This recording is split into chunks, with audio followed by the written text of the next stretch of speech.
Komandan Gerakan 30 September ini selanjutnya menerangkan bahwa tindakan yang telah dilakukan di Jakarta terhadap Dewan Jenderal akan diikuti oleh tindakan-tindakan di seluruh Indonesia.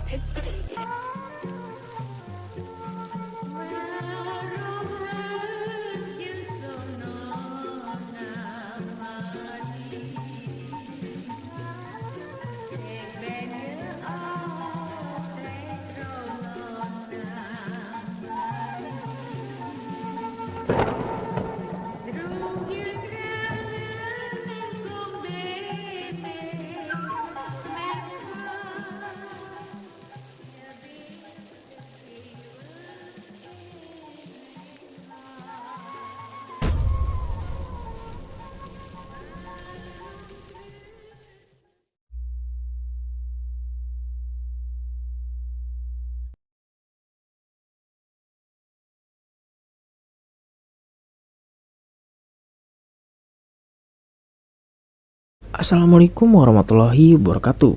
Balik lagi nih bareng gue Irsal di Kris. Nah, di segmen kali ini nih gue bakal bawain cerita dari email yang dikirim oleh Pak Mujiono. Jadi nih, pada tahun 2022 ada seorang YouTuber horor yang mengeksplor dusun mati bekas tempat tinggal Pak Mujiono dulu. Dan dia menemukan satu sosok kakek parubaya ketika ditanya mengenai dusun tersebut.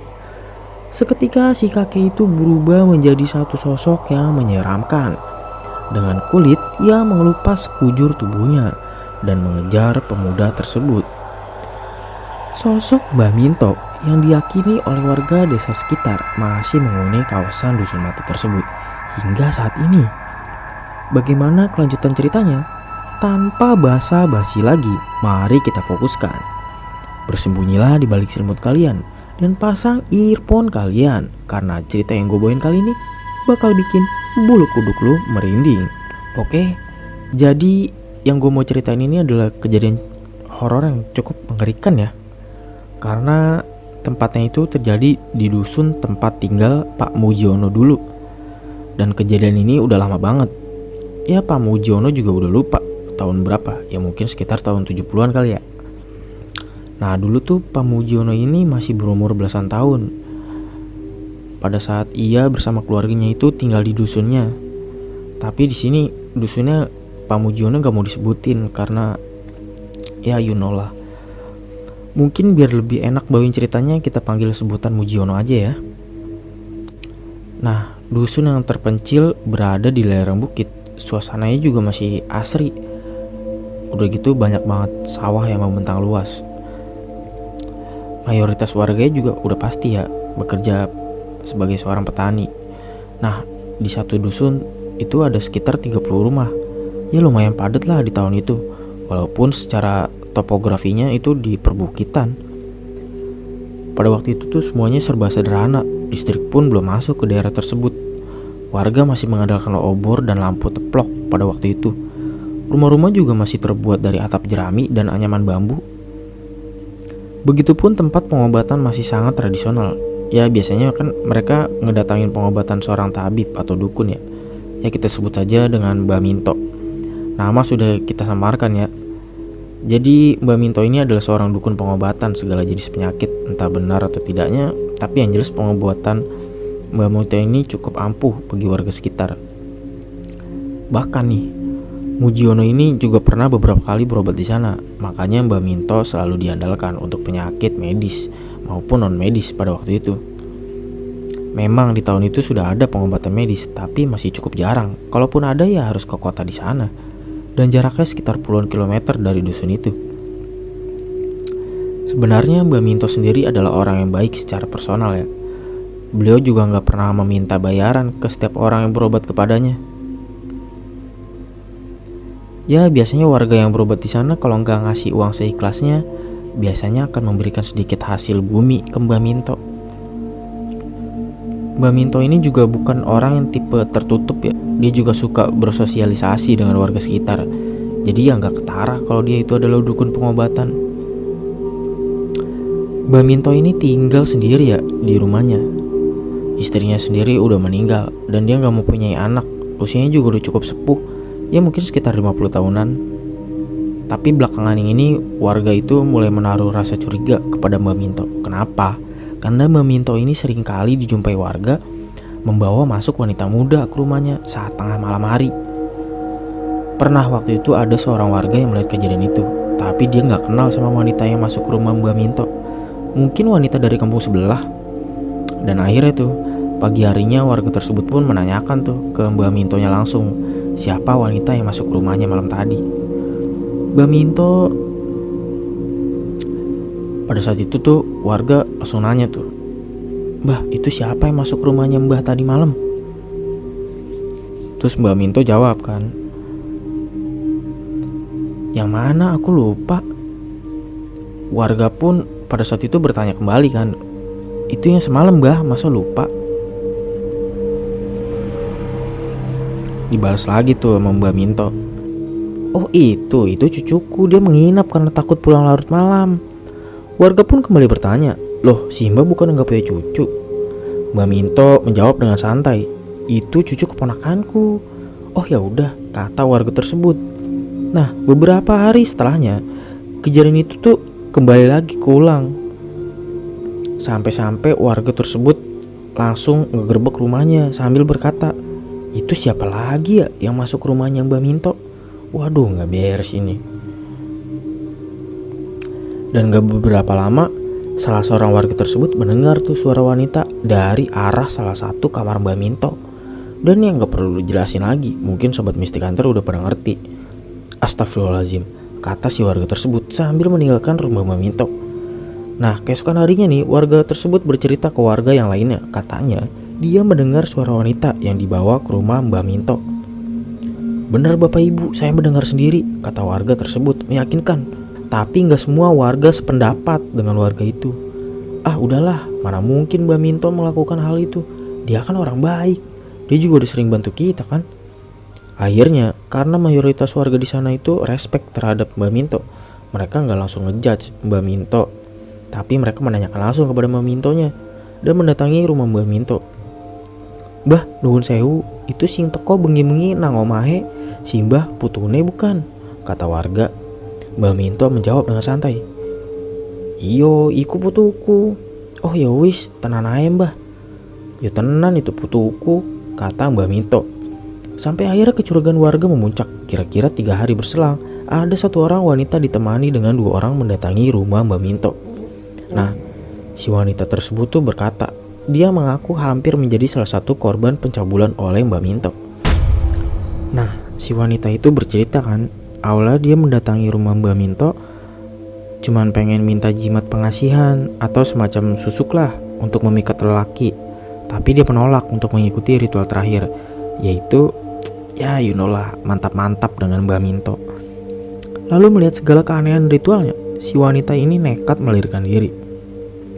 Dan akhirnya nih, melihat keramaian, para warga dusun pun berkumpul dan mempertanyakan ini ada apa setelah mendengar penjelasan si wanita itu. Beberapa warga juga ada yang ikut terpancing dan terprovokasi, tapi masih ada juga beberapa warga yang masih respect kepada Mbak Minto. "Mbak Minto keluar," kan ucap mereka tuh kayak gitu. Suasana pada saat itu semakin ramai. Sementara Mbak Minto hanya berdiam diri, tidak mau keluar rumah karena takut dan menghindari amukan massa. Akhirnya warga yang geram mulai anarkis dengan merusak beberapa barang yang ada di teras. Ada juga yang berteriak, "Woi dukun cabul, keluar kamu, kalau nggak keluar kita bakar rumah ini," kata salah seorang warga. Dan akhirnya tuh yang diketakutkan terjadi. Warga pun membakar rumah Mbak Minto dengan Mbak Minto di dalamnya. Ya memang perbuatan Mbak Minto salah, tapi main hakim sendiri juga bukan tindakan benar ya guys. Warga pada saat itu menyiramkan minyak ke rumah Mbak Minto dan langsung membakar rumah Mbak Minto. Api pun langsung menyala berkobaran. Beberapa warga yang masih respek kepada Mbak Minto pun tidak bisa berbuat banyak. Setelah rumah Mbak Minto sudah seluruhnya terbakar, Mbak Minto pun keluar dengan api yang melahap sekujur tubuhnya sambil berteriak, "Ah, panas, tidak." Dan tubuh Mbak Minto pun ambruk di hadapan para warga tersebut. Dan detik itu juga Mbak Minto pun meninggal dunia. Para warga yang marah hanya meninggalkan jasad Mbak Minto begitu saja. Sementara sebagian warga yang masih respek terhadap Mbak Minto langsung mengevakuasi jenazah Mbak Minto. Karena rumah Mbak Minto ludes terbakar, jadi para warga memutuskan untuk mengurus jenazah Mbak Minto di musola terdekat. Singkat cerita nih, sore itu menjelang maghrib, jenazah Mbak Minto sudah selesai dimandikan dan dikafani. Sore itu juga langsung dikebumikan. Prosesi pemakaman pun berjalan lancar, gak ada kendala sama sekali. Malam harinya suasana sangat mencekam. Angin berhembus cukup kencang, ditambah suara longlongan anjing saling bersahutan. Dan disinilah teror itu dimulai. Pada malam harinya nih, malam pertama setelah Mbak Minto dimakamkan, tidak ada acara tahlilan seperti pada umumnya. Ya mungkin karena Mbak Minto ini tinggal sebatang kara, dan suasana dusun sangat sunyi sepi, dengan angin yang berhembus cukup kencang. Cuaca pun sangat dingin sekali pada malam itu. Pertama kali hantu Mbak Minto menampakkan diri. Ada seorang pemuda desa, kita sebut saja bernama Hamzah. Nah, si Hamzah ini baru aja pulang dari kota. Karena Hamzah ini adalah seorang pedagang di kota. Biasanya berangkat dari selepas subuh dan pulang hingga malam hari. Jadi dia itu sama sekali nggak tahu peristiwa yang sedang gempar di desanya ini. Hamzah pada saat itu berjalan tuh menuju desanya menggunakan sepeda ontelnya. Dan dia merasa aneh tuh, suasananya kok sangat sepi, kayak gak seperti biasanya. Padahal waktu itu baru aja jam 9 malam. Hamzah mengayuh sepedanya sampai ke perbatasan desa. Ketika kurang lebih 10 meter dari gapura selamat datang di dusunnya, Hamzah mulai mencium seperti aroma daging yang terbakar. Yap, betul banget. Dia pun terus mendekat, aroma itu semakin kuat dan mulai bercampur dengan bau anjir darah. Dalam hatinya nih, dia berkata, ini siapa sih yang bakar daging? Tapi kok gak ada apa-apa. Nah pada saat itu dia sempat berhenti tuh sejenak. Dari kejauhan, ia melihat ada satu sosok yang berdiri menghadangnya. Waktu itu penerangan masih sangat minim. Jadi dari jarak 10 meter hanya terlihat siluet saja. Tapi Hamzah mengenali sosok tersebut.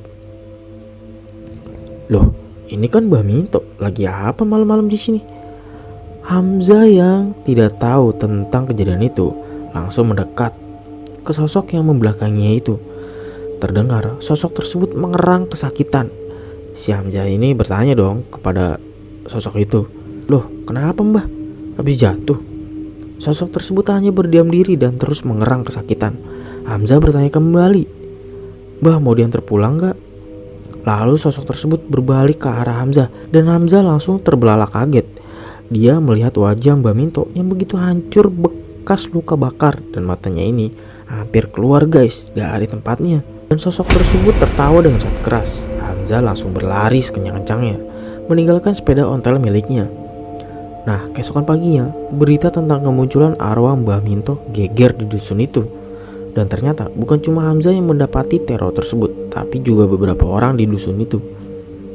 Jadi ada seorang warga yang kita di sini sebut ya dengan nama Pak Salim. Tidak seperti biasanya nih, malam itu Pak Salim tidur bersama istrinya dan ketiga orang anaknya. Ya sekitar jam 10 malam mereka belum bisa tidur karena merasa takut atas peristiwa yang baru aja terjadi di dusun mereka. Nah tiba-tiba nih dari arah depan pintu terdengar tuh suara ketukan pintu. Deg deg deg deg deg deg, gitu dah suaranya dah. Nah istri Pak Salim ini menanyain nih, itu siapa Pak? Pak Salim menjawab, nggak tahu bu, udah diem-diem aja jangan dibukain. Pada saat itu mereka tidak menghiraukan suara ketukan pintu tersebut. Sampai akhirnya tuh suara ketukan pintu ini semakin keras, kayak ada orang yang buru-buru mau masuk. Dan semakin cepat frekuensinya. Dari yang tadinya cuma dag aja sampai dag gitu. Mereka berlima udah ketakutan di kamar. Akhirnya Pak Salim berkata, udah kalian semua tunggu di sini, jangan ikuti bapak, biar bapak yang hadapi. Pak Salim pun berjalan menuju pintu depan kan. Nah setelah sampai di balik pintu, suara ketukan itu masih terdengar keras. Deg. Ya, kan. Siapa? Tanya Pak Salim tuh. Masih gak ada jawaban. Yang ada cuma bau daging, cuman kayak bercampur anjir darah gitu dan suara geraman. Nah Pak Salim memberanikan diri tuh buat buka pintu tersebut. Dan pas dilihat gak ada siapa-siapa guys. Dan Pak Salim pun kembali menutup pintunya dan berjalan menuju kamar. Istrinya yang ketakutan lantas bertanya, itu siapa pak? Pak Salim menjawab, Gak ada siapa-siapa bu, mungkin orang iseng. Udah tidur. Udah malam lagian, kan besok kalian sekolah. Tiba-tiba anak pertama Pak Salim berkata, "Pak, aku kebelet pipis." Lalu dia menjawab, "Ya udah sini bapak antar ke belakang." Jadi gini, area dapur rumah Pak Salim ini cuma dibatasin oleh gorden pintu dari ruang tengah ke ruang dapur. Nah, kondisi pencahayaan di dapur ini juga cukup remang. Nah, di sebelah kanan itu ada kamar mandi kan, cuman ada tempat tunggu gitu kayak tradisional lah buat memasak gitu. Nah, pas sampai di sana tuh Pak Salim langsung nyuruh anaknya masuk ke toilet. "Udah masuk sana, bapak tunggu di sini." Nah, setelah anaknya masuk, baru tuh kecium lagi tuh bau darah bercampur bau bakaran. Tepat di hidungnya Pak Salim. Kali ini tuh baunya semakin pekat. Nah, Pak Salim tuh yakin kalau bau ini tuh berasal dari tempat tunggu bakaran yang biasa digunakan untuk memasak.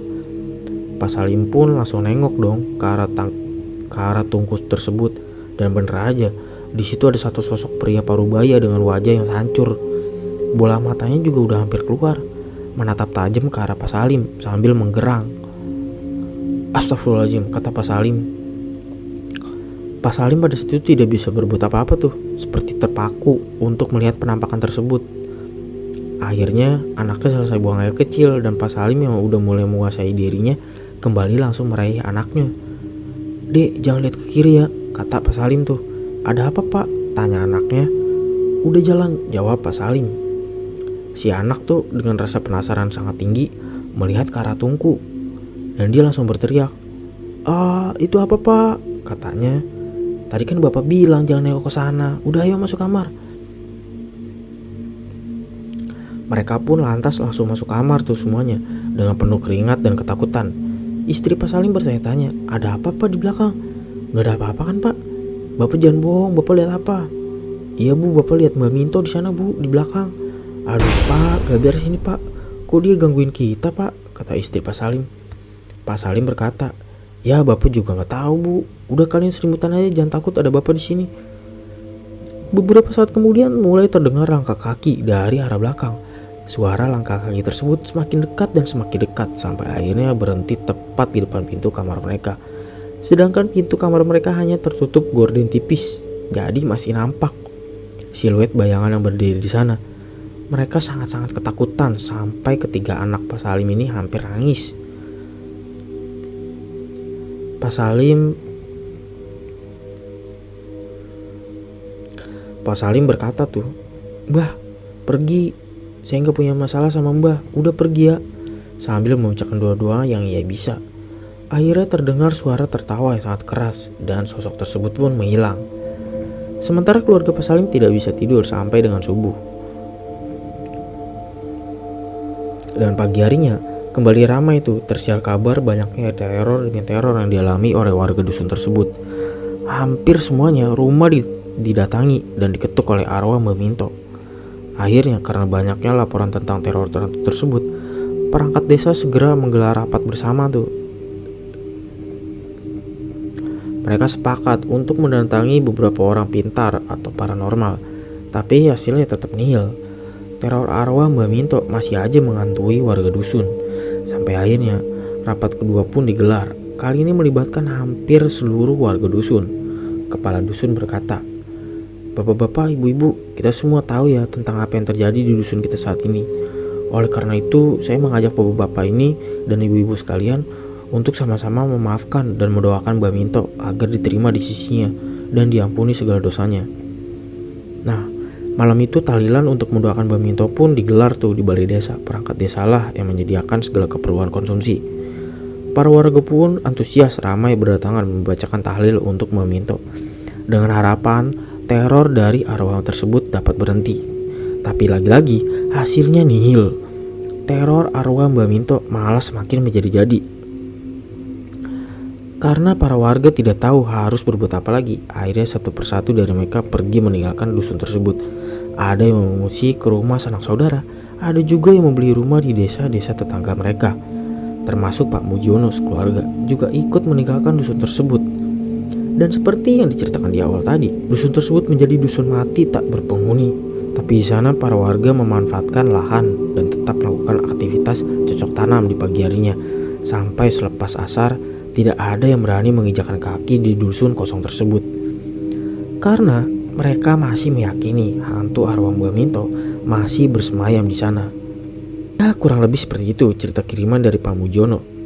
Terima kasih buat Pak Mujono yang udah membagikan ceritanya ke kami dan ke Sobat Mystic Hunter. Tapi sebelum kita berpisah, gue mau infoin lagi nih ke Sobat Mystic Hunter. Buat lu yang punya pengalaman mistis dan mau kita bawain di segmen Radio Mistis, lu bisa kirim lewat email, udah gue cantumin di deskripsi. Gue Irsal menceritakan apa yang kalian tidak percayai. Sampai jumpa lagi di segmen Radio Mistis episode selanjutnya. Wassalamualaikum warahmatullahi wabarakatuh.